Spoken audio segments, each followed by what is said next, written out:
श्री गणेशाय नमः। ओम यतः सर्वाणि भूतानि प्रतिभान्ति स्थितानि च यत्रैवोपशमं यान्ति तस्मै सत्यात्मने नमः। ज्ञाता ज्ञानं तथा ज्ञेयं द्रष्टा दर्शनदृश्यभू कर्ता हेतुः क्रिया यस्मात् तस्मै ज्ञात्यात्मने नमः। स्फुरन्ति शिखरा यस्मात् आनन्दस्याम्बरे वनौ सर्वेषां जीवनं तस्मै ब्रह्मानन्दात्मने नमः। ब्रह्मानन्दात्मने नमः।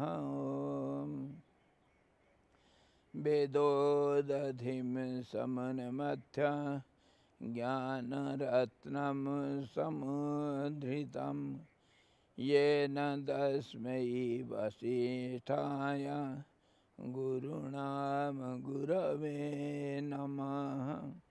वशिष्ठ जी भगवान की जय। सद्गुरु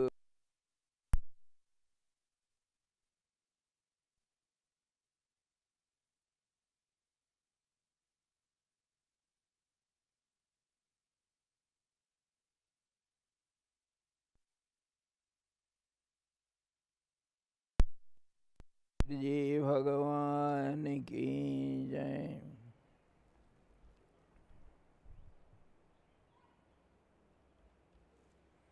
हरि ओम।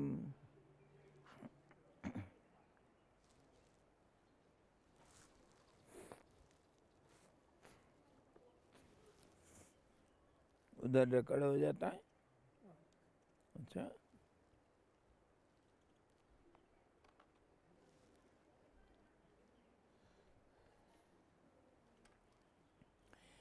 हम योग वशिष्ठ का निर्वाण प्रकरण का पूर्वार्ध और 32वां सर्ग 32वां अध्याय का आलोचना कर रहे हैं। और उसमें जो वशिष्ठ जी का प्रश्न था भगवान शंकर जी के लिए कि हे भगवान, आपका पूजा कैसे होता है, पूजा विधान के माध्यम से अभी क्या क्या कहाँ कहाँ तक हम आ गए, संसार कैसे, और इसमें द्रव्य देवता लोग कैसे, द्रव्य पूजा कैसे होता है, वो कैसे गौण हो जाता है, उसका सीमित फल मिलता है, और परमात्मा का ध्यान करना, ध्यान से जो पूजा होता है वो उसके ऊपर और कोई श्रेष्ठ पूजा नहीं हो सकता है। उसके जरिए हमको परमात्मा का स्वरूप के ऊपर कैसे ध्यान किया जाता है उसको समझाने के लिए अब संसार नहीं है, ये द्रव्य जो है, द्रव्य में द्रव्य पूजा करते हैं हम। द्रव्य का महत्व को ख़त्म करने के लिए हम प्रकृति का बना हुआ ये जो दृश्य जगत है उसके ऊपर हम बहुत विस्तार से पूजा विचार करते आ रहे हैं। और उसका करने वाला, ये संसार को रचने वाला कौन है? जो पराशक्ति, पराशक्ति ही है, जिसको सर्वसम्मति से सब विचारधारा के लोग मानते हैं। कोई कहता है पराशक्ति, कोई कहता है माया, कोई वैज्ञानिक लोग कहते हैं the energy, play of energy. जहाँ से जो कोई भी कहेगा और ये द्वैत जगत में जो हम नाम रूपों को लेकर के व्यवहारिक जिंदगी जी रहे हैं, उसके अनुसार तो वही सर्वशक्तिमती है, पराशक्ति के ऊपर और कुछ नहीं। पर उसको हम पराशक्ति का जो कार्य है, संसार है, नाम रूप जो दृश्य जगत है, उसको त्याग करेंगे तभी तो ध्यान हो सकता है। इसीलिए इसका जो बनावटी तरीका, प्रकृति कैसे इसको बनाती है, वो सारे बड़ा विस्तार से हम इसका विचार कर रहे हैं, ताकि ये दृश्य जगत को हम त्याग करके परमात्मा का ध्यान में लग जावे, और वही है असली पूजा। ये हमारा उद्देश्य है। और इधर जब हम आ गए नाम रूपात्मक जो ये व्यवहारिक दुनिया, द्वैतात्मक दुनिया है, मैं और मेरा, ये कैसे व्यक्ति का रचना कैसे होता है, और ये व्यष्टि जीव जो है वो समष्टि जीव से अलग नहीं है, और वो समष्टि जीव जो विश्वात्मा, जिसको हम सृष्टिकर्ता कहते हैं, उनका स्वरूप कैसा है, और ये व्यष्टि जीव का स्वरूप कैसे है, मैं और मेरा, यही तो दुनिया है। तो इसको अच्छी तरह विस्तार से हम समझ रहे हैं। इसके बीच हमको ये जीव का जन्म मरण के बारे में भी ज्ञान होना बहुत जरूरी है, और ये कैसे जन्म मरण का चक्र अनंत काल तक चलते रहता है, इसके ऊपर हम विचार कर रहे थे। और इसके माध्यम से हम क्या विचार किए थे कल,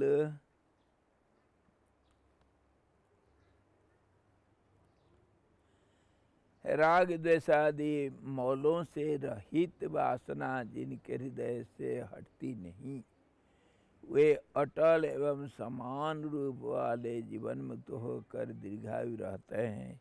इसके पहले हम देखे थे, जब शरीर का हृदय कमल रूपी यंत्र सदा चलता रहता है, तब जीव अपने संकल्प व स्मरण आदि हजारों दुख प्राप्त करता रहता है। हम कल देख रहे थे कि अगर कोई व्यक्ति, जीव अगर नहीं सोचेगा मरने के लिए, वो नहीं मर सकता है। और इसी का नाम आत्म संजीवनी विद्या हम कल चर्चा कर रहे थे। संजीवनी विद्या इसी को कहते हैं।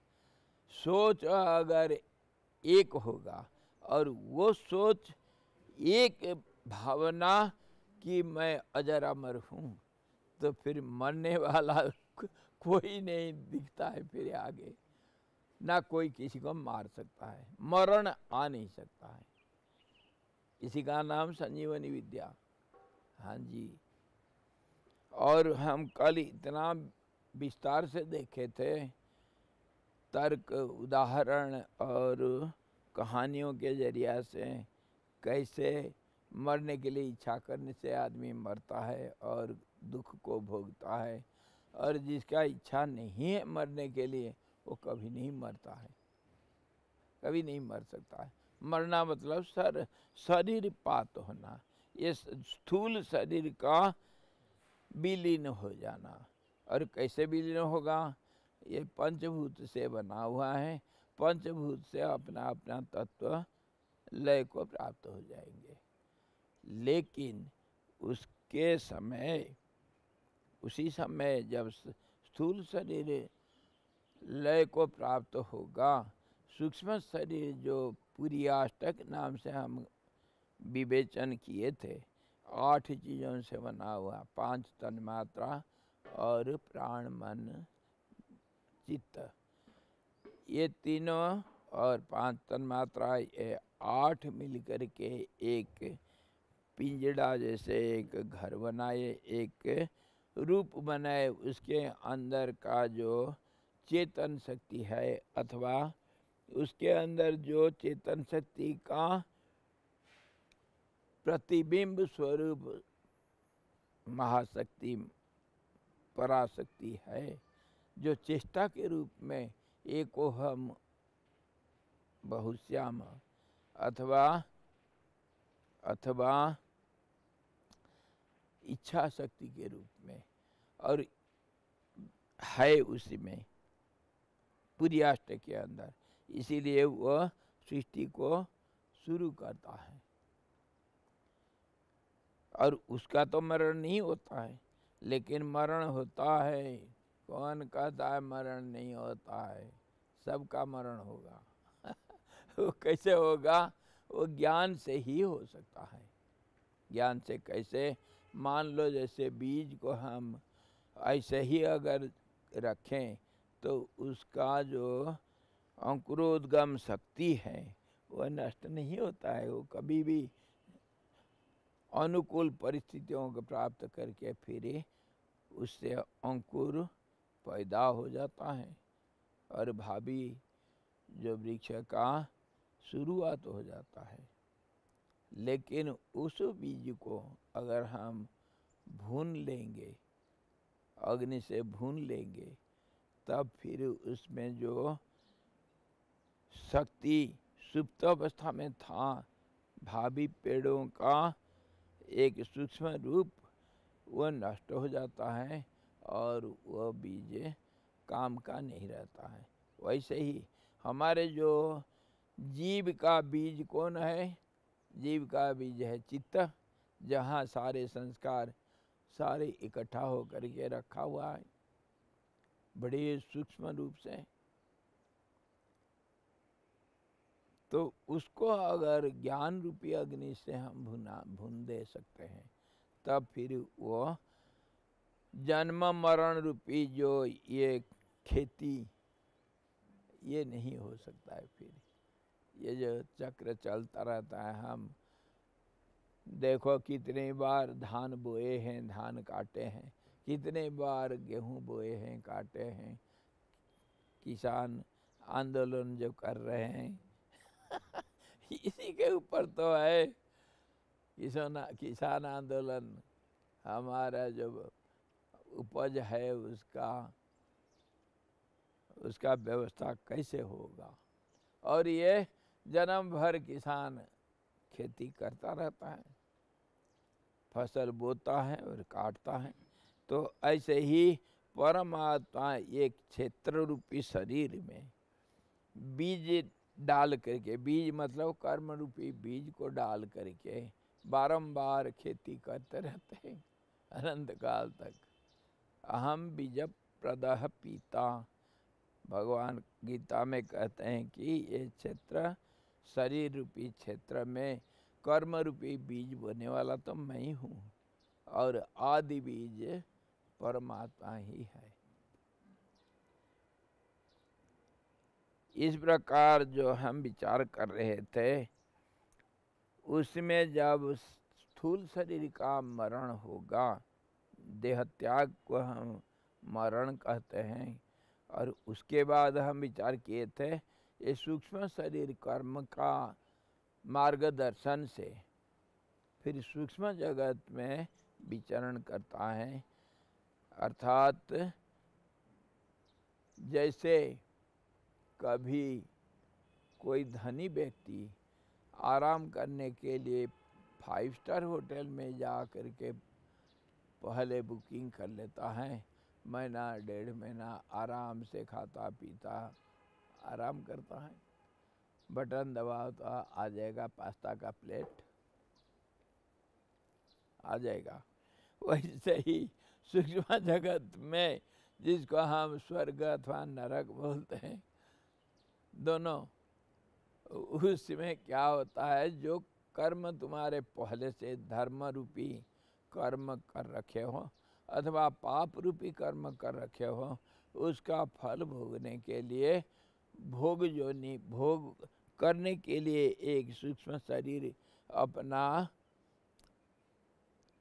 काम करते रहता, भोग करते रहता है। वह नया काम नहीं कर सकता है। वह होटल में बैठ के जैसे कोई बिजनेस नहीं कर सकता, धन को बढ़ा नहीं सकता है, ऐसा स्वर्ग नरक में भोग करते वक्त हमारा कर्मों का बढ़ोतरी नहीं होता है। पाप हो चाहे पुण्य हो, नहीं होगा। और वह छिड़े पुण्य मर्त्यलोका विसंति, जब आपका पुण्य पाप दोनों जब खत्म हो जाता है तो फिर मर्त्यलोक में स्थूल शरीर फिर दोबारा मिलेगा। ये स्थूल शरीर कैसा है? जैसे अपना घर में बैठ कर के व्यक्ति व्यवसाय कर सकता है, अपना धन को बढ़ा सकता है, बढ़ाता है हमेशा, हर समय कोई भी व्यक्ति अपना धन को बढ़ाने में तो लगा हुआ रहता है। विद्या धन हो और लक्ष्मी क्या धन रूपी, क्या पैसा रूपी धन हो, चरित्र रूपी धन हो, स्वास्थ्य रूपी धन हो, कुछ भी हमेशा बढ़ाने में लगे हुए जीव। तो ये घर में रह करके तो हम कर सकते हैं, लेकिन जेल में नहीं कर सकते हैं। धन को बढ़ा नहीं सकते हैं, ना होटल में बैठ कर कर सकते हैं। होटल तो हुआ स्वर्ग नरक, और नहीं, नरक हुआ जेल। होटल तो हुआ 5 स्टार होटल हुआ तो स्वर्ग, और नरक होगा कौन? जेल। तो फिर वहाँ जेल मतलब नरक मतलब सूक्ष्म शरीर वाला नरक तो है, और स्थूल शरीर वाला भी नरक है।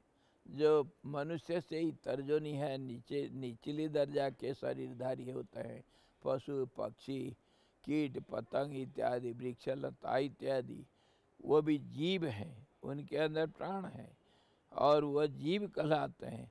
वो कर्म को सिर्फ भोग करने के लिए ये शरीर धारण करते हैं, वह अपने कर्म को बढ़ाते नहीं, भोग करते हैं, दुख को भोग करते हैं। सूक्ष्म शरीर का नरक में भोगना अथवा स्थूल शरीर का ये इतर जोनि में अकर्मण्य अवस्था में दुख को भोगने के लिए जो शरीर प्राप्त करते हैं, ये भी जेल मानो। और जो मनुष्य शरीर ये है अपना घर में बैठा है व्यवसायी दोनों तरफ जाने के लिए उसको मौका है, और धन को बढ़ा भी सकता है, गंवा भी सकता है। जो आपने बोले जो इतर जीव है उनके लिए जो इतर मनुष्य जनी से यही उनका नरक है। हाँ, तो उस हिसाब से क्या नरक नहीं है, लेकिन दुख का भोग करने के लिए शरीर धारण करते हैं। नरक को मान सकते हैं। नरक का जो डेफिनेशन है, परिभाषा, नरक जहाँ दुख होते हैं, इसीलिए उस दृष्टि से ये इतर जोनि का शरीर को, जीवन को हम नरक कह सकते हैं। तो उस हिसाब से ये जो गली का आवारा कुत्ता और एक बिल्कुल बिल्कुल, तो उनका क्या, वो इतना शान से रहता है और गली का कुत्ता मार खाता, तो उसका भी क्या कर्म? अरे शान से आप देखते हो, शान से है, देखो उनका जिंदगी कैसे होता है। वो उनके जिसके पास विवेक नहीं, बुद्धि नहीं, बुद्धि का प्रयोग नहीं कर सकते हैं, उसी को कहते हैं नरक। हाँ जी, जिसके पास बुद्धि और विवेक नहीं, मन तो सबके पास है। चंडी में नहीं बताया गया, सप्तशती में, पशु पक्षी के पास भी, पेड़ लता के पास भी बुद्धि है। क्या करने के लिए? बढ़ोतरी के लिए, अपना शरीर रक्षा के लिए, भोजन के लिए, 4 चीज सब में है। सुख में क्या रहते हैं? आहार, निद्रा, भय, मैथुन, ये चारों तो सब में है। मैथुन किया, आनंद किया करके उसको स्वर्ग नहीं कह सकता हो, क्योंकि विवेक नहीं, उसका परिणाम के ऊपर उसका ज्ञान नहीं है। मनुष्य ही सिर्फ अपना विवेक को प्रयोग कर सकता है, नहीं तो ये चार चीज तो डरना, सो जाना, आराम करना, ये सब दुश्मनी करना, ये तो सबके पास है। बुद्धि सबके पास है। बुद्धि मतलब ये निचला बुद्धि, विवेक बुद्धि नहीं।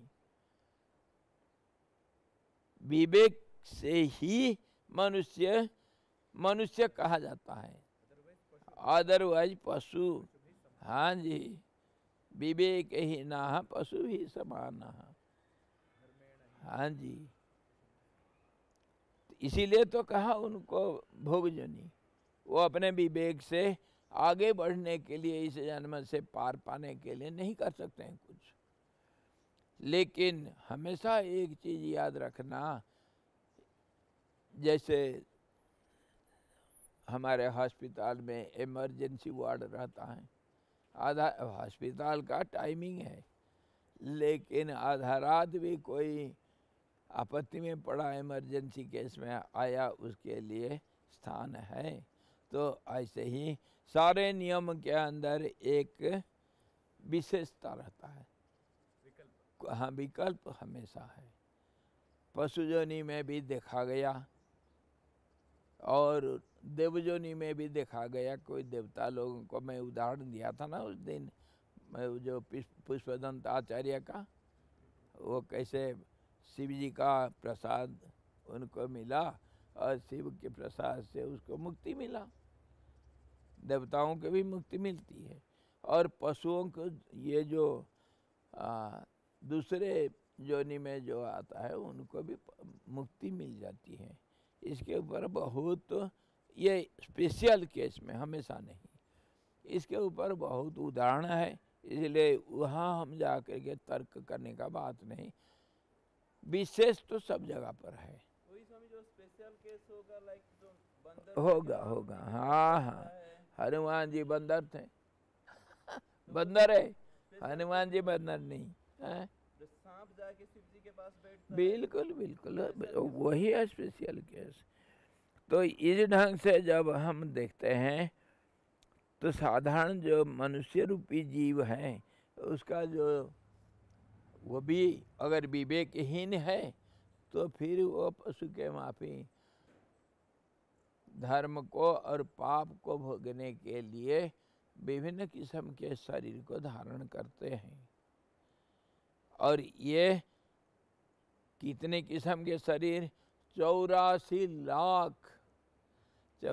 लाख योनि है।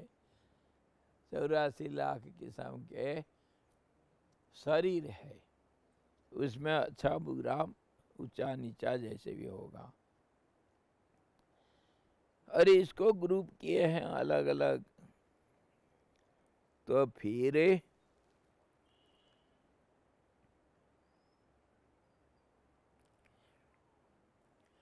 हम देख रहे हैं स्थूल शरीर का जो त्याग करना है उसी को मरण कहते हैं, और मरण अपनी इच्छा से होती है।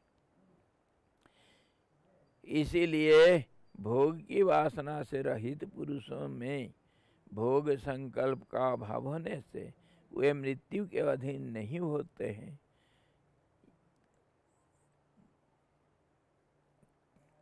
अच्छी तरह इसको समझिए।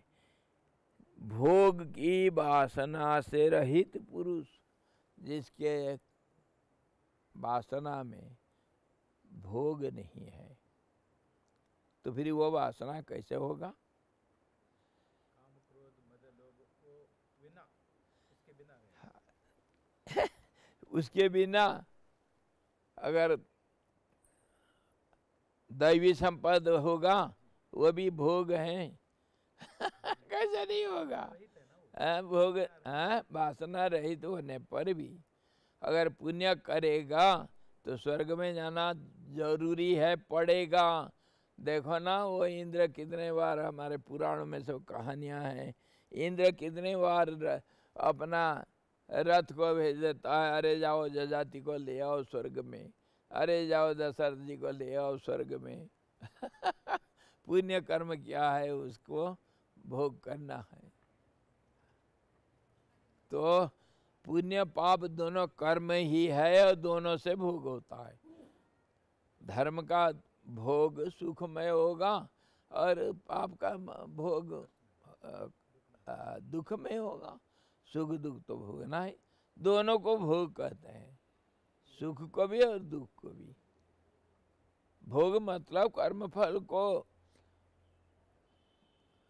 स्वीकार करना, उसी के ऊपर जो कोई अनुभूति नहीं होगा ना वहाँ पर। कहाँ अनुभूति नहीं होगा। के जो भोग में सुख का भोग भी, मैं आप रसगुल्ला खाते हो तो आपको मजा नहीं आता है होगा। सूक्ष्म शरीर में अनुभव होता है, सूक्ष्म शरीर में, सूक्ष्म जो सूक्ष्म दुनिया है, अरे उसमें सब कुछ होता है। सुख दुख दोनों को, कोई आनंद से नाचते हैं तो कोई दुख से तड़पते रोते हैं ये सब कुछ होता है। ये भूत प्रेत इत्यादि इतना तड़पते हैं, इसीलिए तो उस जोनि से अलग जाने के लिए बहुत कोशिश करते हैं। और देवता लोग वहीं पर टिके रहने के लिए बहुत कोशिश करते हैं, आनंद आता है सब सुख दुख दोनों हम हर जगह पर भोगेंगे, क्योंकि कर्म का फल तो है ये। सुख दुख दोनों भोगते हैं और दोनों का अनुभव होता है। मैं सुखी हूँ, मैं दुखी हूँ, लेकिन वो अनुभव व्यवहारिक अनुभव है, वो सच्चा नहीं। अनुभव तो सिर्फ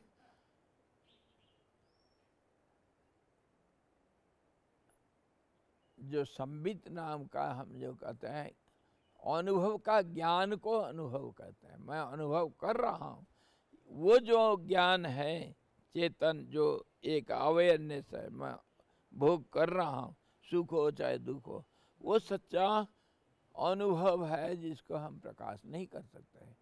बाकी सुख दुख का भोग तो हम किसी भी हालत में कुछ थोड़ा बहुत तो प्रकाश करते हैं।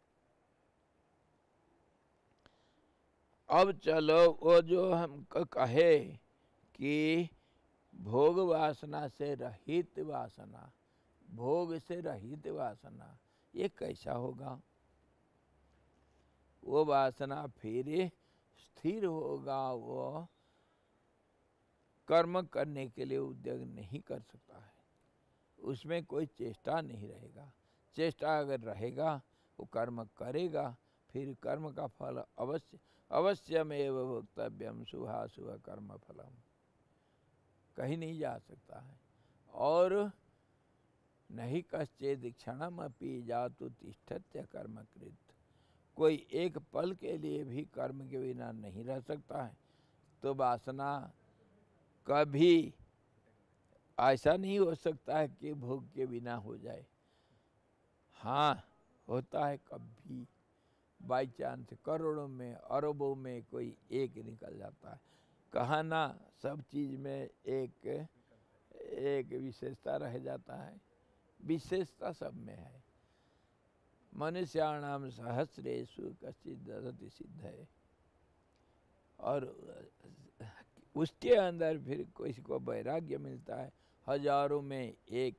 वो वैराग्यों के अंदर मुमुक्षु कोई हजारों में एक मिलेगा, वो मुमुक्षु के अंदर हजारों लाखों में कोई एक कुछ प्राप्त करता है, और उनमें से कोई एक लाखों में एक को मुक्ति मिलती, मतलब परमात्मा का ज्ञान मिल सकता है। क्यों इतना दुर्लभ?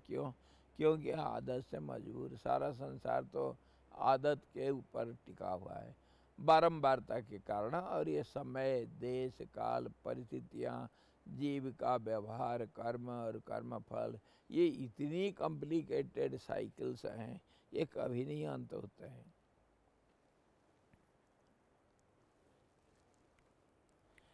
तो फिर वो जो वासना रहित, भोग रहित वासना होगा, वो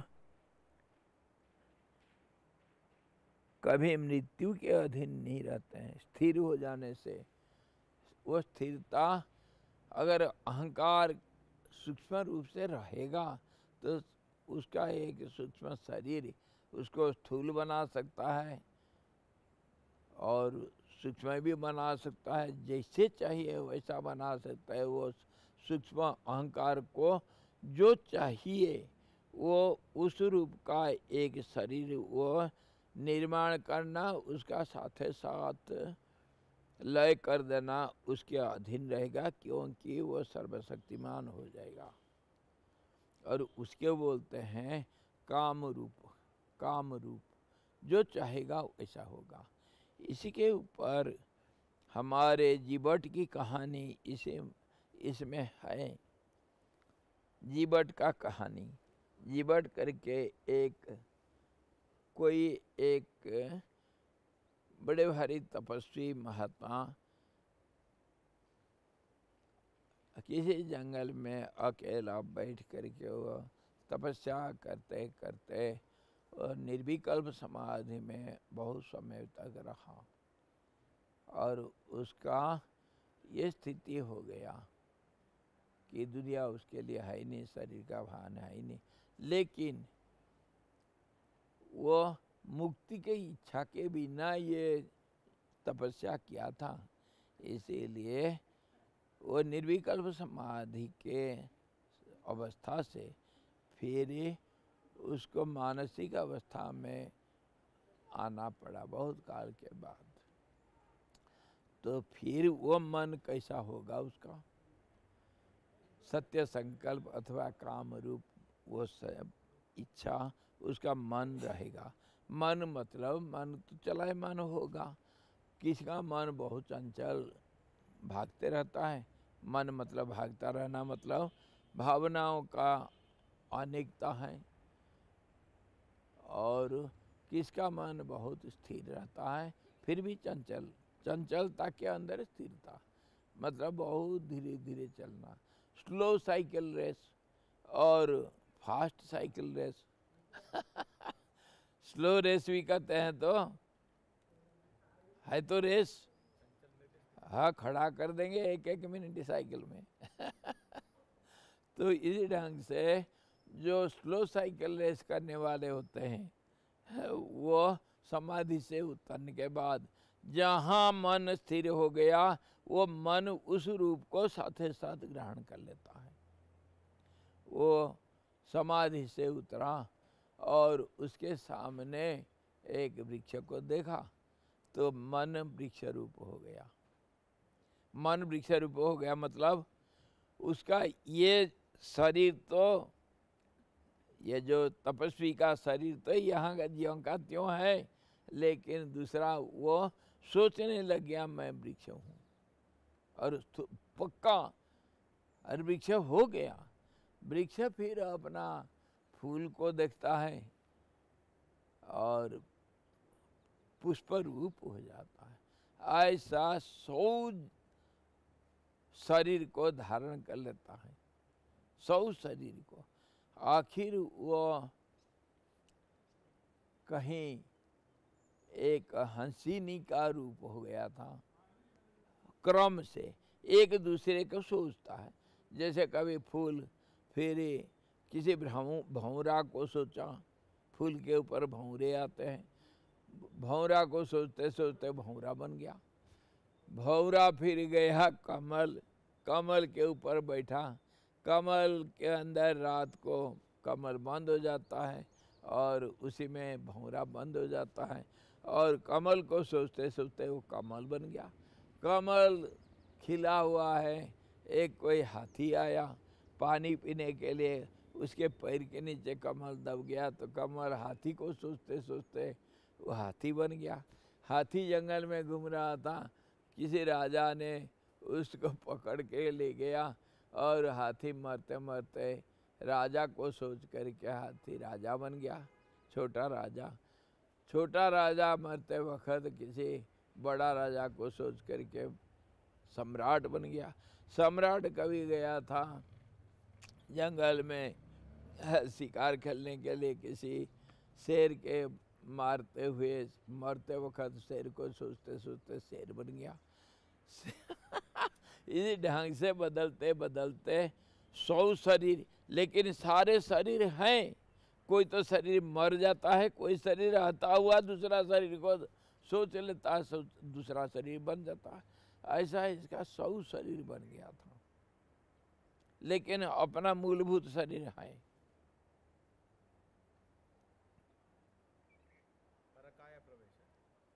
परकाय प्रवेश नहीं, काम रूप प्रवेश तो अलग होगा।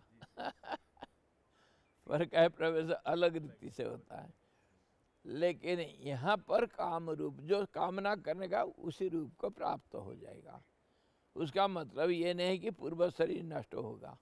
हाँ, पूर्व शरीर रहते हुए पूरा, फिर वो आखिर हंस बन गया था। हंसिनी का हंस बन गया था। हंस फिर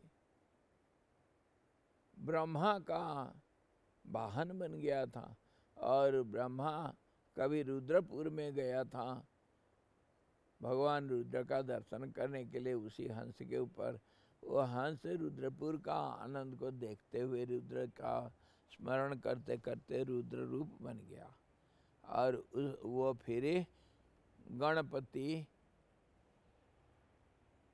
गणेश्वर बन गया रुद्र। और वो फिर ज्ञान का, रुद्रपुर तो ज्ञान का प्रकाशमय स्थान है। ज्ञान का प्राप्त होने से वो फिर देखा अपना पूर्व जन्म का हालत, अरे मैं इतना मूर्ख रहा, और फिर क्यों नहीं मैं सबको ज्ञान मैं बना दूं। फिर सबके अंदर सबका मानसिक स्थिति में एकाकार हो करके सबको ज्ञानी बना दिया। वो पेड़ लता कीट पतंग हाथी बाघ सबको वह ज्ञानी बना दिया। सब ज्ञानी बन गए, सब रुद्र बन गए। शतरुद्री कहानी है, शतरुद्री। और फिर सब देखे, अरे हम शरीर को रखना जो है नहीं रखना वही है।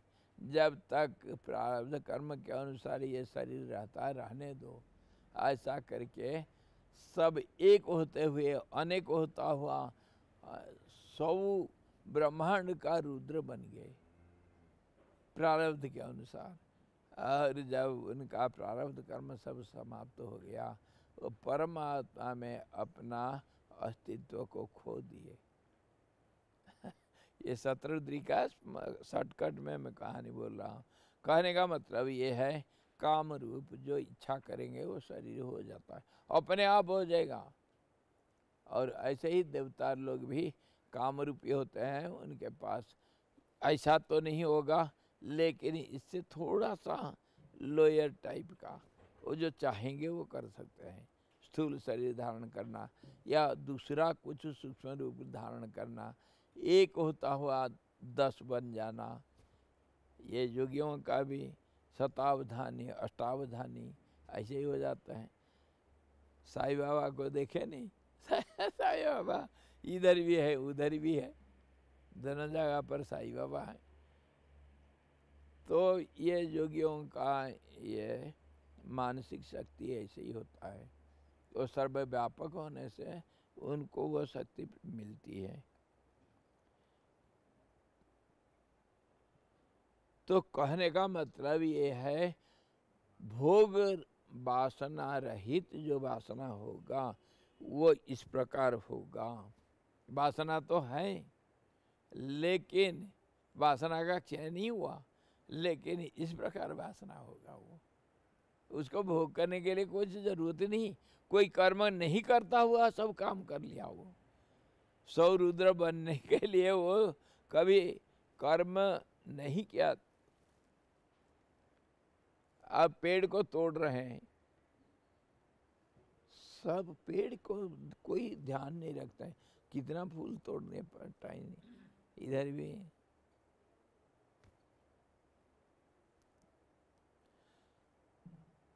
तो वासना रहित जो भोग रहित वासना जो है उसका स्वरूप कैसा होता है? एक होगा, स्थिर होगा, फिर स्थिर होता हुआ भी अस्थिर होने का चांस है उसमें। ये इस प्रकार का जो वासना ये योगी ऋषियों का और ज्ञानियों का होता है। इसी प्रकार वो कर्म नहीं करता हुआ सब कर्म कर सकते हैं, करते भी हैं, और उस कर्म का कोई फल नहीं मिलता है।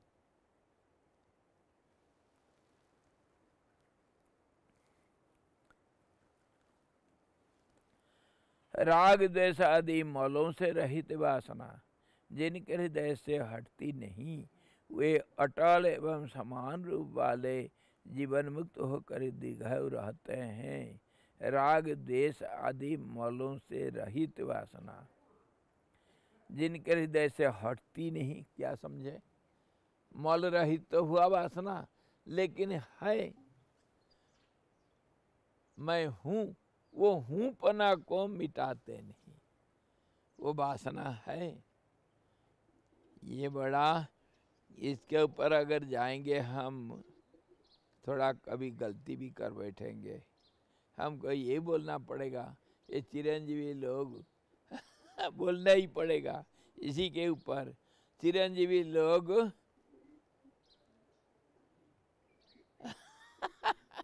चाहते हैं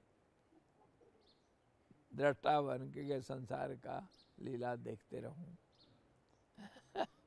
शरीर को नष्ट नहीं करते हैं। हाँ जी, शरीर कैसा सा शरीर है? वो वासनामय शरीर, वासनामय शरीर। वासनामय शरीर कैसे?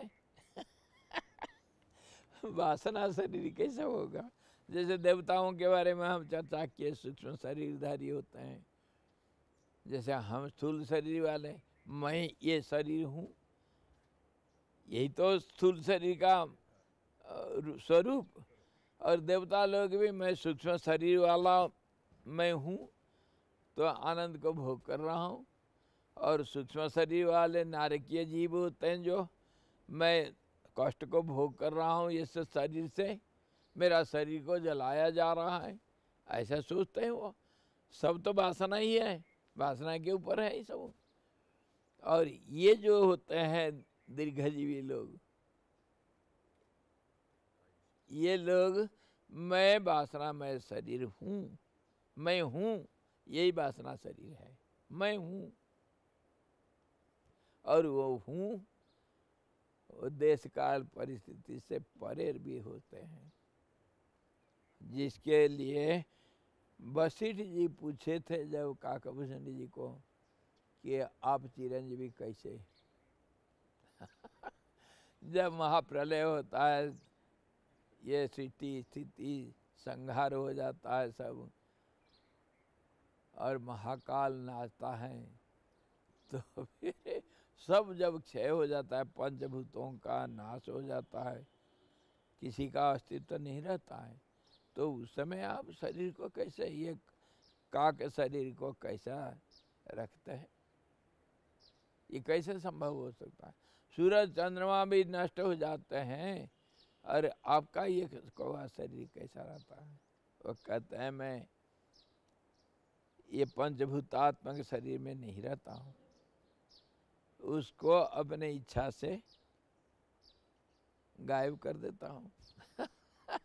गायब कर देना मतलब वो वासना, कौवा का शरीर का तो वासना तो रहेगा, शरीर नहीं रहेगा। मैं कौवा रूप हूँ ऐसा वासना तो रहेगा, लेकिन शरीर नहीं रहेगा। और वो शरीर नहीं रहने से उनको दुख नहीं, क्यों? कि जब चाहे तब बना देंगे। पंचभूत तो पंचभूत में लय हो गया।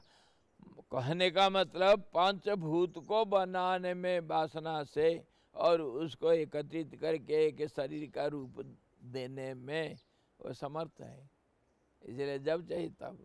और प्रकृति का जो नियम के अनुसार परमात्मा का भावना जो है, प्रकृति इच्छा शक्ति, उससे अलग नहीं होना और प्रकृति का लय से अपना शरीर का लय कर लेते हैं, लेकिन वासना रूप से हैं ये सारे जितने।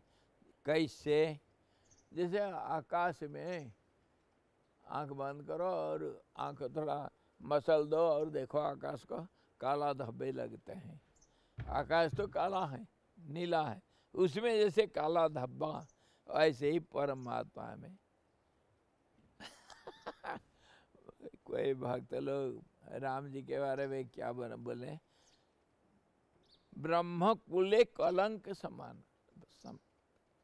ब्रह्म कुल में ब्रह्म के रूप में ये कलंक के रूप दिखाई देते हैं परम राम जी। जैसे आकाश में काला धब्बा, कहीं धब्बा है? आकाश में कभी धब्बा हो सकता है? लेकिन दिखता है ऐसे ही दिखता है परमात्मा में इन लोगों का।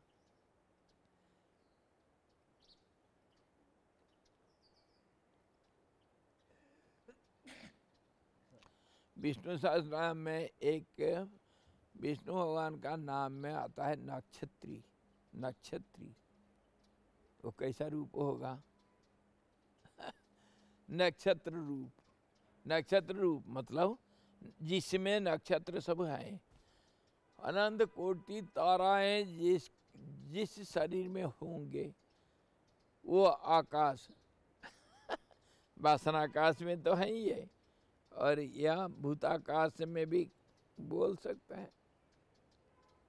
तो उस रूप में वो ये लोग जीवन मुक्त लोग ने, जीवन मुक्त नहीं चिरंजीवी लोग रहते हैं। काकभूषणी हुए, लोमस ऋषि हुए, ये दीर्घजीवी लोग जितने हैं, कल्पक्षय होने से पंचभूत लय होगा, या महाप्रलय में पंचभूत लय हो गया, तो उस जैसे हमारा तन मात्रा है, जो शब्द का एक शब्द रूप जो विकास को प्राप्त होगा, तब तो आकाश, ये जो भूताकाश बनेगा, या नहीं तो तन्मात्रा के रूप में अति सूक्ष्म रूप से शब्द करके एक चीज कुछ रहेगा, वो तन्मात्रा है। और उस तन्मात्रा के ऊपर भी अगर जो सूक्ष्म होगा कुछ स्थिति, तो उस रूप में ये लोग रहते हैं। सृष्टि से शरीर को अलग कर लेंगे, लेकिन परमात्मा में लीन नहीं होंगे इस रूप से। और ये फिर कहीं अन्यत्र भी हम विचार किए हैं। परमात्मा विलीन नहीं हुए अपनी इच्छा से, या कोई क्या? ये जो परमात्मा विलीन नहीं हुए इतने हाई लेवल में जाने के बावजूद भी, वो अपनी इच्छा की वजह से, वो अपनी इच्छा परमात्मा की इच्छा के अधीन भी हो सकता है।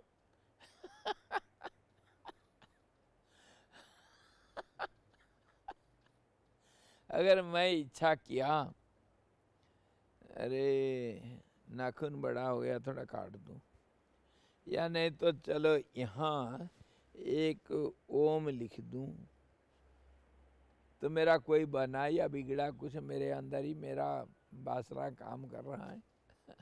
मैं हाथ को ऐसा पकड़ के रखा या ऐसा रखा, ये क्या मेरे वासना के अंदर मैं हूँ या मैं अपने वासना से बाहर गया? ऐसे ही नहीं होता हुआ है, होता हुआ नहीं है। इसको समझना कठिन है हमारे मन से। हमारे बुद्धि मन जो है इतना स्थूल है, उस अवस्था को समझना कठिन है। जो उसके बराबरी अथवा उसके ऊंचाई में जाएगा तभी समझ पाएंगे। यहाँ हम कितने लोग बैठे हैं, सबको वो छत के ऊपर से एक नज़र में एक आदमी देख सकता है। यहाँ कोई बाहर बैठ के सबको एक नज़र से नहीं देख सकता है। इसी ढंग से ये इसको तो समझना बड़ा कठिन है। ये दीर्घजीवी लोग शरीर को कैसे रखते हैं, स्थूल शरीर नहीं रहेगा उनका, जब चाहिए बना देंगे, सब बन जाएंगे। और इसका ज्वलंत उदाहरण ये एक कहानी हमारे इसमें है ना, क्या हिमालयन योगी, क्या नाम हमारे हैं, नहीं स्वामी राम नहीं, हमारे क्रिया योग वाले बाबा जी बाल वाले, नहीं योगानंद स्वामी जी, हाँ अच्छा, उनके वो किताब में है, कभी देखना, लहरी महाशय को कहीं ऐसे ही पटापुटी करके माया जाल में फंसा करके कहीं अल्मोड़ा जंगल में ले गए थे है ना। और वो उनको इनिशिएशन देने के लिए एक सोने का महल बनाए थे बाबा जी वहाँ से, और उसे इनिशिएशन दे करके बाद में वो गायब हो गया। तो लहरी माँ से पूछे, महाराज ऐसा कैसे ये संभव हो सकता है, और कैसे हुआ, क्यों हुआ? ना तुम्हारे मन में सोने के महल का कोई वासना था, इसीलिए उसको पूरा करने के लिए मैं ये किया, और ये वासना से ही सब कुछ हो सकता है। इसी को कहते हैं सत्य संकल्प या काम, सत्य काम, जो सोचेंगे वो हो जाएगा। और ऐसे ही तो ब्रह्मा है, ब्रह्मा जो सोच रहा है उसको हम नाम रूप में देख रहे हैं, उसके अंदर हम भी हैं। ब्रह्मा का काल्पनिक जीव हमको कहा जा सकता है। अरे हमारे भी कितने काल्पनिक जीव हैं, हम भी एक एक ब्रह्मा हैं। ये अनंत अनंत कैसे, जैसे छाया के अंदर छाया, उसके अंदर छाया, वैसे ही 10 बल्ब जल रखा है और आप उसमें उस कमरे में चले गए तो आपका कितना छाया दिखेगा। अगर वो बल्ब अलग अलग 10 हर दिशा में है तो छाया के अंदर छाया, उसके अंदर छाया, देखते जाओ। ऐसे ही ये होता है।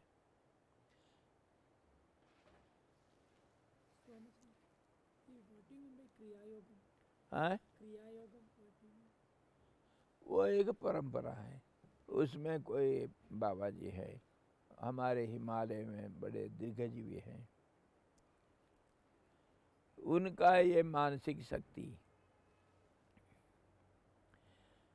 तो जीवन मुक्त लोग जीवन मुक्त हो करके भी दीर्घायु रहते हैं, जिनके वासना से मल हट गया और वासना हृदय से हटा नहीं। वासना तो है, मल हट गया, विशुद्ध वासना। और ये शुद्धता का कोई लेबल और उसका डिग्री हम बताना संभव है। जो शुद्ध अशुद्ध से परे है वही परमात्मा है, लेकिन शुद्धता बोलते ही हम उनको परमात्मा में तुलना करने के लिए एक वासना पैदा किए। इसको बोलना, समझना और समझाना ये कठिन है। परम शुद्धता कैसे, जो ब्रह्मा का शरीर कैसे होगा, प्रकृति का मूल, प्रकृति का स्वरूप कैसे शुद्ध सत्व होगा, त्रिगुणात्मक शुद्ध सत्व को कहेंगे। और उसके परे जो है, जिसमें सत्व रजस तमस का कोई सिर्फ खाली एक वासना रहेगा, लेकिन कोई अस्थिरता नहीं रहेगा, अंतर नहीं रहेगा, भेद नहीं रहेगा, वो होगा अति शुद्ध वासना। उसी को तो हम दूसरे भाषा में बोल रहे हैं, और क्या। उस प्रकार ये दीर्घजीवी लोग रहते हैं। शरीर रहता हुआ नहीं है, नहीं रहता हुआ भी है। पद्म पत्र के रुक जाने तथा तेज में प्राण के विलीन हो जाने पर धृति शून्य हुई यह देह पृथ्वी पर लकड़ी और ढेला आदि की तरह गिर जाती है। ये शरीर के, स्थूल शरीर के बारे में बताते हैं।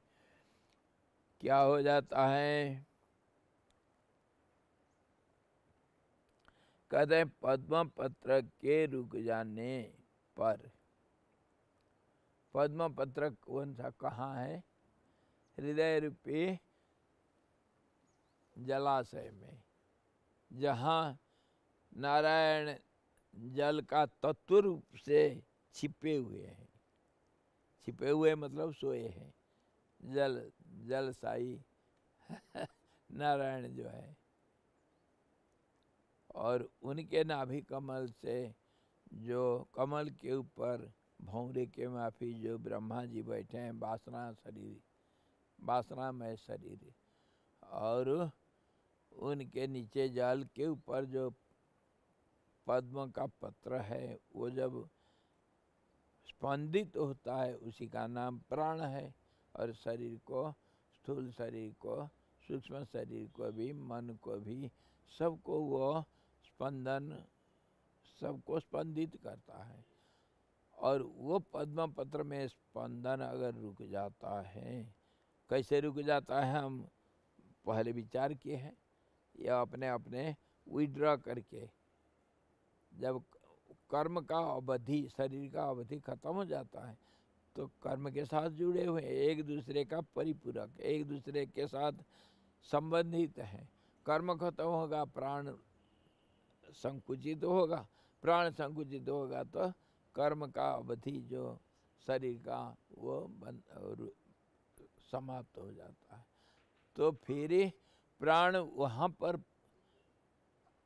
एकत्रित हो करके फिर स्पंदन रहित हो जाएगा। क्यों? कि पद्म पत्र में भी स्पंदन नहीं रहेगा, और कर्म के आधार से। तो फिर क्या होगा? तेज प्राण के विलीन हो जाने पर, ये तेज में प्राण के विलीन हो जाने से, प्राण का कारण कौन था? आधार कौन था? प्राण का आधार तो स्पंदन था। वो स्पंदन कहाँ से हुआ? उसका कारण कौन है? उसका कारण तो तेजोमय पुरुष जो है, उसका जो एकोहम बहुसम, उसी को जड़ ले लो, इच्छा शक्ति, और वो तेज पुंज है। तेजस स्वयं तेजस नहीं, तेजस का तेजस, पहला प्रतिबिंब जो है, तो वो होगा, उसमें प्राण लय हो जाता है, मतलब स्पंदन रहित हो जाता है। और क्या फिर होगा? धृति शून्य हुई पद यह देह। धृति शून्य, धृति मतलब धारण शक्ति, शरीर का धारण शक्ति एक है। धृति का बहुत अर्थ है। बुद्धि का धारण शक्ति अलग, शरीर का धारण शक्ति, बैलेंस। प्राण है तो तब तो बैलेंस है, प्राण बिगड़ गया तो बैलेंस बैलेंस बिगड़ जाता है। शरीर को बैलेंस में रखना प्राण का ही काम है। हम दो पैर में कैसे चलते हैं भाई? चलने के लिए तो 3-4 पैर चाहिए, तभी तो पशुओं को 4 पैर दिया गया। और चिड़िया का कितना पैर है?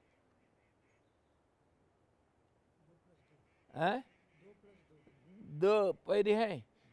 पंख से वो अपना बैलेंस रखते हैं, और पूंछ से उनका तो 5 पैर होगा। वो खाली पैर से बैलेंस नहीं रख सकता है। मनुष्य रख लेता है प्राण के सहारे से, और वही प्राण को कंट्रोल करने से वो उड़ भी सकता है, जल में तैर भी सकता है, सब कुछ कर सकता है प्राण के कारण। तो उस ढंग से वो कराए। प्राण का जब स्थिर हो गया, धृति शून्य हो गया, तब फिर धारण शक्ति खत्म हो गया, स्पंदन रहित होने से बैलेंस भी बिगड़ गया, और शरीर पृथ्वी पर लकड़ी के तरह गिर जाती है, मर गया, स्थूल शरीर मर गया। ये मरण का सब एक अलग अलग जो मतलब एनालिटिकल पिक्चर देख रहे हैं, मरण होने से कैसा होता है। हे मुने, भगवान शंकर जी वशिष्ठ जी को समझा रहे हैं, यों ही हृदयाकाश के वायु में, हृदयाकाश के वायु में अर्थात प्राण में यह पूरी अष्टक लीन हो जाता है। ये जो हृदय आकाश है ना, हृदय रूपी आकाश तो है। अच्छा, ये हृदय में फिर जल का क्यों कैसे कल्पना कर लिए, और ये प्राण को, ये पद्म पत्र का जो स्पंदन को प्राण बता दिए कैसे, ये क्यों नहीं सूक्ष्म सवाल है ये। जब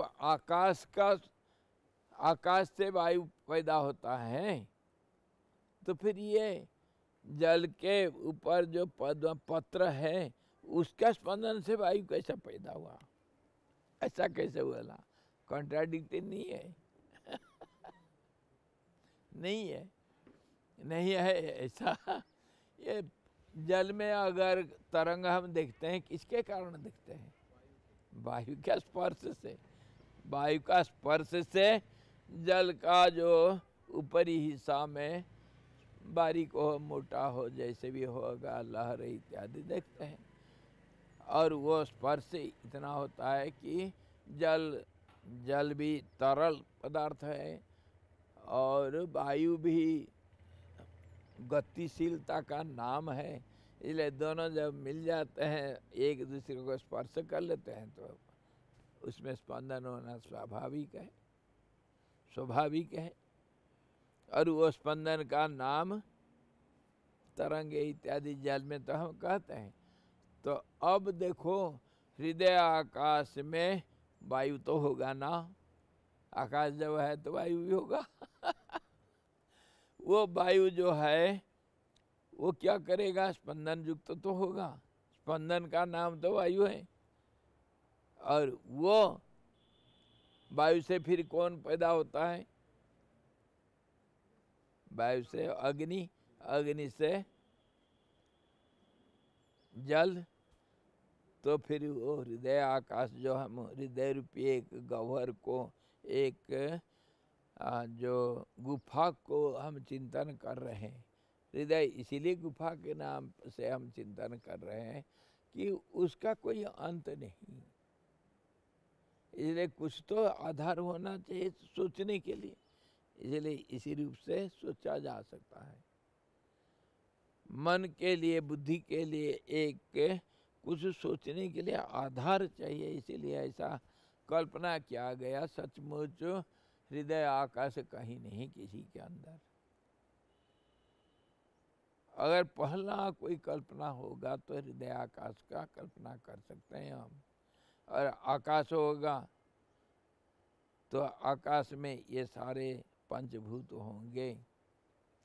और अगर कमल का जल से उद्भव हुआ तो कमल के ऊपर प्राण शक्ति तो अवश्य होगा। उसी प्राण शक्ति को इस इतनी अलग अलग रूप से सोचो। वही प्राण शक्ति रूप ले करके तो सृष्टिकर्ता बन करके बैठा है वो कमल के ऊपर। अगर विस्तार से सोचेंगे, विश्व रूप से सोचेंगे, तो भगवान नारायण वो एकान्नवसायी हैं और जल में शयन करते हैं, मतलब हमेशा वो उनका तात्विक रूप से वो हमेशा छिपे हुए हैं तत्व रूप से जल का, और उस वो जीवनी शक्ति है। और इसीलिए प्राण जीवन नाम दिया गया परमात्मा, ये विष्णु भगवान का नाम प्राण का भी प्राण है, आधारभूत। और अगर व्यष्टि रूप से सोचेंगे, अपने हृदय के अंदर सोचो इस रूप से वो जो वायु है, आकाश का वायु है, वो तो स्पंदन रूप है। तो ये पद्म पत्र को स्पंदित करना स्वाभाविक है। जल में स्पंदन होगा और पद्म पत्र का स्पंदन होगा, उसका स्थूल रूप से हम प्राण वायु कहेंगे। सूक्ष्म रूप से तो आकाश से पैदा हुआ वो है ना, वो विश्व प्राण होगा। और ये व्यष्टि प्राण होगा जो शरीर को चलाने वाला, व्यष्टि शरीर को। कुछ दिमाग में आ रहा है कुछ? अच्छा, धीरे धीरे हम अगर थोड़ा सूक्ष्म ढंग से सोचेंगे, मन को स्थिर करके, और इसको स्वीकार करके सोचेंगे, तब आकार दिख जाएगा। अगर स्वीकार नहीं करेंगे, तर्क करेंगे मन में, तब फिर इसको समझना कठिन है। तर्क से नहीं समझ सकता है।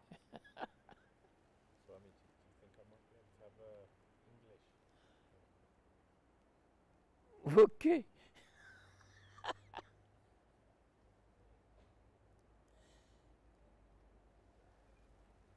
तो फिर ये क्या होगा?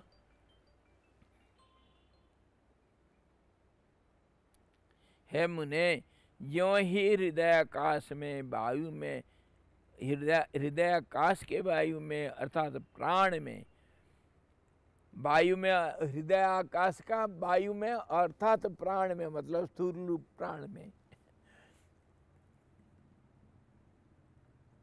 यह पुर्यष्टक लीन हो जाता है। पहले कहा था ना, पुर्यष्टक लीन हो जाएगा, वो वायु में लीन होगा। अच्छा, एक स्थूल भावना दे रहा है। त्यों ही मन वहीं प्राण में ही विलय को प्राप्त हो जाता है, मन का नाश हो जाएगा। ये मन का नाश नहीं होता है, लय होता है। लय और नाश में अंतर होगा, नाश नहीं होगा। नाश मतलब कभी नहीं, फिर दोबारा दिखेगा। लय होना मतलब फिर दिख जाएगा। हाँ जी, जैसे चित्तवृत्ति निरोध मतलब अलग चीज है, चित्तवृत्ति नष्ट मतलब अलग चीज है। नष्ट होना और निरोध करना। कोई आ रहा है, गाड़ी चला रहे हैं, ब्रेक लगा दिए, इसका मतलब गाड़ी हमेशा के लिए वहीं खड़ा थोड़ी रहेगा, फिर बाद में चलेगा। ब्रेक लग गया, जब तक ब्रेक लगा रखे हैं रह जाएगा, दोबारा जब स्टार्ट करेंगे तभी चलेगा। और जब एक्सीडेंट होकर के चकनाचूर हो गया, तब फिर कैसे चलेगा? नष्ट हो गया। इसी ढंग से नष्ट होना और लय होना, हाँ, नष्ट होना और लय होना,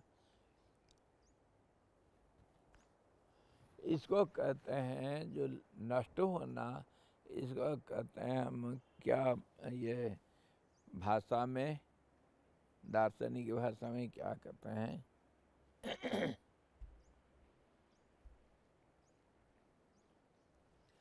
शंकराचार्य जी महाराज के भाषा में क्या कहा गया?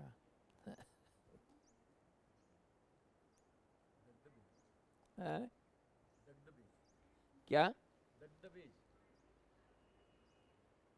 दबदबी? दग्ध बीज तो हुआ, और दूसरा शब्द है। हाँ जी, नैष्कर्म्य सिद्धि। नैष्कर्म्य सिद्धि तो होगा, लेकिन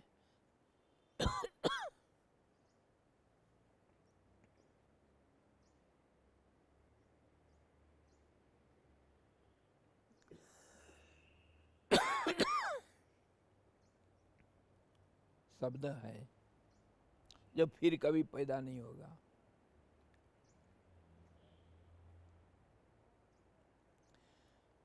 आप आज सवाल नहीं पूछे।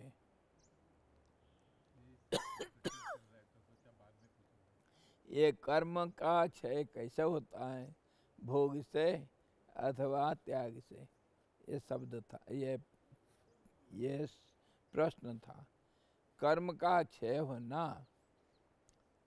अथवा निरोध करेंगे तो इसको क्या भोग से हो सकता है या त्याग से होगा? अच्छा, today we have seen, we are discussing on the death of this physical body, gross body, again and again. Yesterday also we were discussing the same thing. He says when the vasana means the subtle desires, the ideas which are not thoughts, ideas, the first step, first form of thoughts. Just as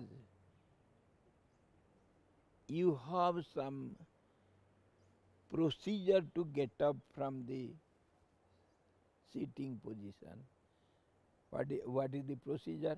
First you think, let me get up, and then that thought will give a momentum to your body, and then prana also, and then you try to get up. It is not getting up, it is a momentum giving towards getting up, a momentum, and then you get up. So this is the process. In this way,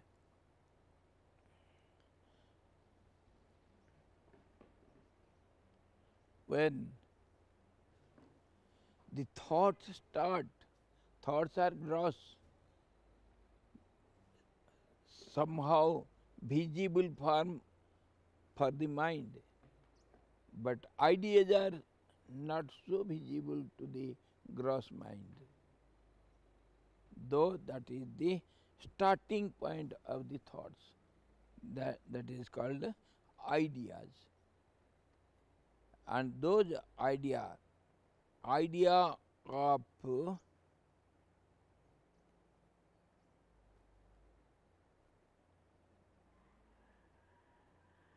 having a body or enjoying everything through the body, gross body, subtle body, when it activates with some power that is called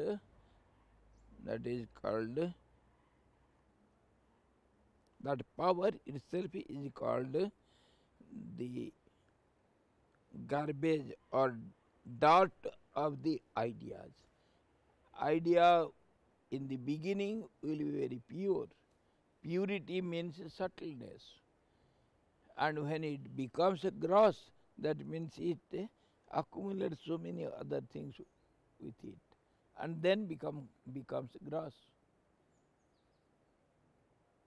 And these accumulations are known as dirt, garbage, or the taint. The ideas without all these dirt,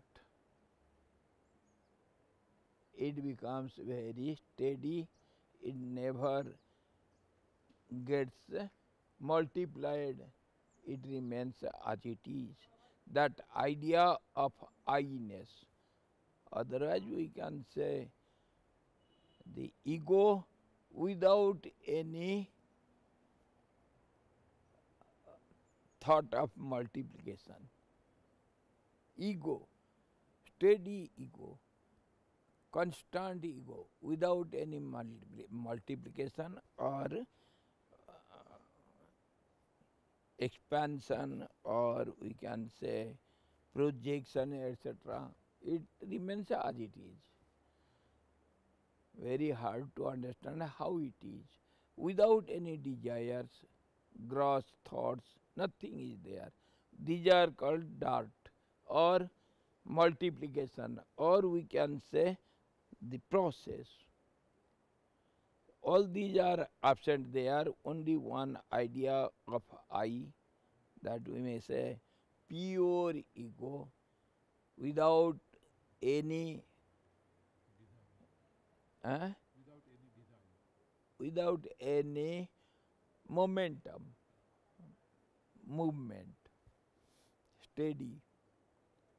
That is the state of these great long living beings. They remain as it is. They keep up their ego. They don't want to lose it or to be united with the Absolute without this. So that remains as it is. That is called long living hood. That is how the long living beings, they keep up their identity. Even then, even when all these fivefold elements, they mix up with each other and create this visible world creation as names and forms, gross form. All these will be going on, or it will be not there, it will disappear by the universal thought process.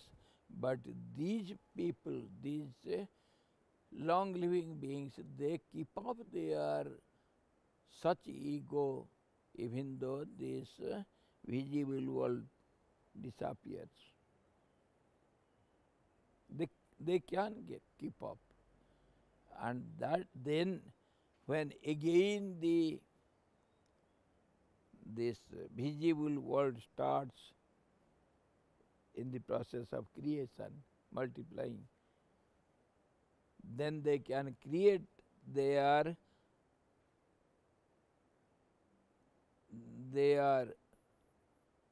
gross body as they like, according to their wish. They create and they can discreate also their bodies according to the creative process. So they keep up their identity without support of all these gross creations. That is how the long living being, eternal beings, they keep up their different identity, which is not so different from the Absolute. Just as the black spots in the blue sky,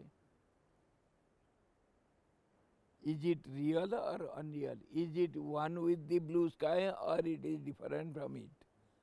Nothing can be said. This is how they keep up their separate identity. They don't want to give up their identity. This is how. And others, their gross body perishes, and how again he is explaining how the prana withdraws itself from the whole body, and then the body, when the prana enters into the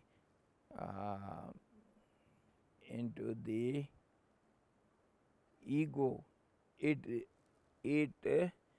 disappears in the what we can say ego of that subtle body, eightfold body. prana stops working. But yet, prana, universal prana is there. Subtle prana is there. Gross prana stops working in the gross body. This is how the death occurs for the gross body. Gross body falls down. It cannot maintain its balance of movements. It cannot move. So it falls down and decays and goes, its ingredients, fivefold ingredients, they go back to their original sources, just as 5 elements. The water element goes to water, the fire element goes to the fire. In this way they go back to their original sources. So the gross body dies. We say it is death. We are discussing how the death occurs. What do you mean by death? It is from one angle, from formation angle, how the gross body gets formed and how it disappears. From other angle also, karmic angle, cause and effect, action and reaction. From that angle also we can see how the karma stops and then body gets decayed. From different angle we can see how we are discussing it, how the death occurs. What do you mean by death? Relationship that stops, relationship with our surroundings, not only with our kith and kins, but with every object we have around us. Our ownership doesn't remain afterwards. That time gets ended. That means the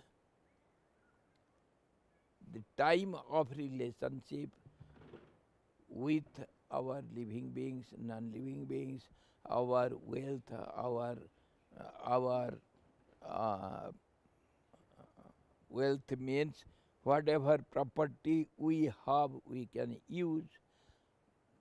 That relationship ends, then only there will not be any need for the gross body. So it decays.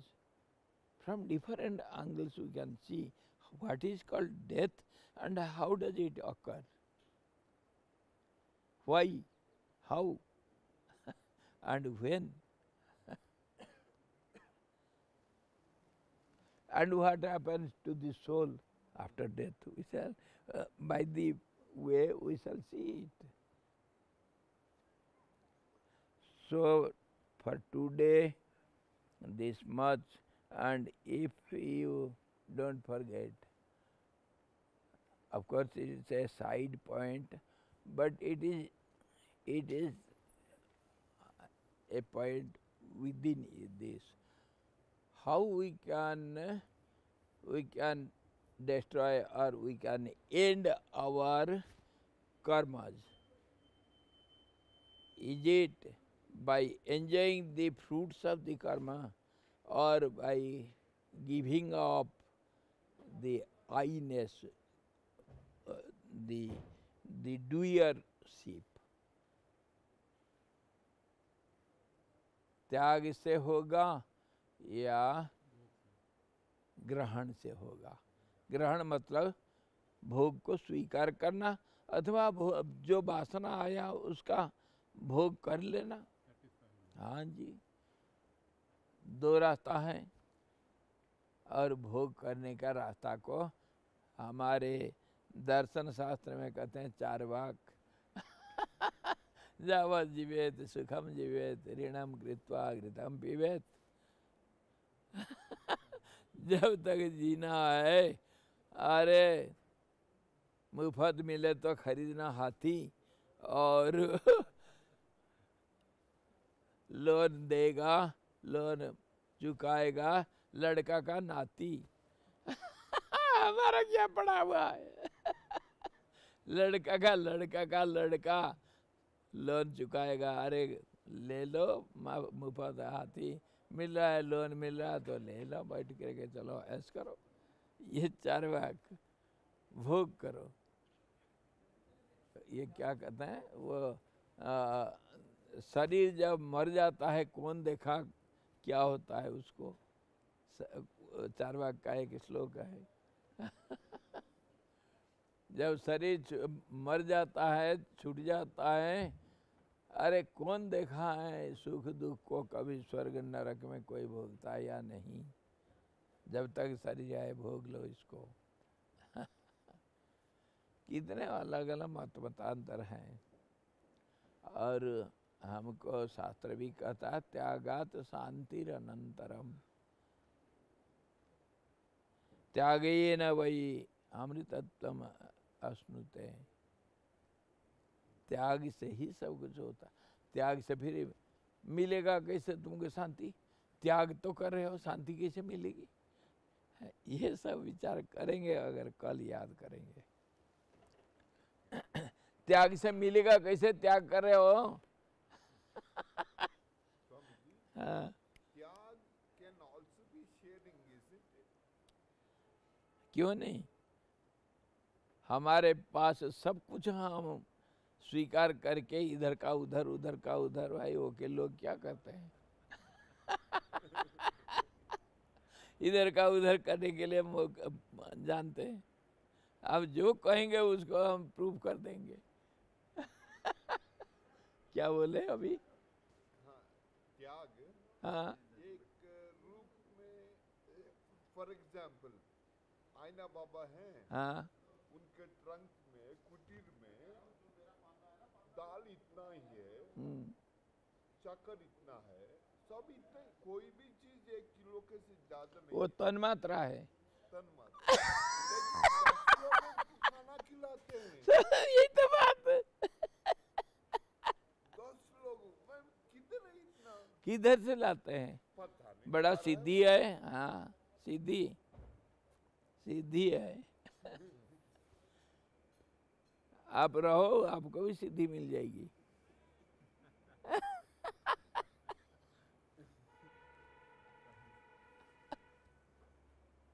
हे भगवान। 4 दिन के बाद हम निकले, उस दिन भी दाल इतना ही है।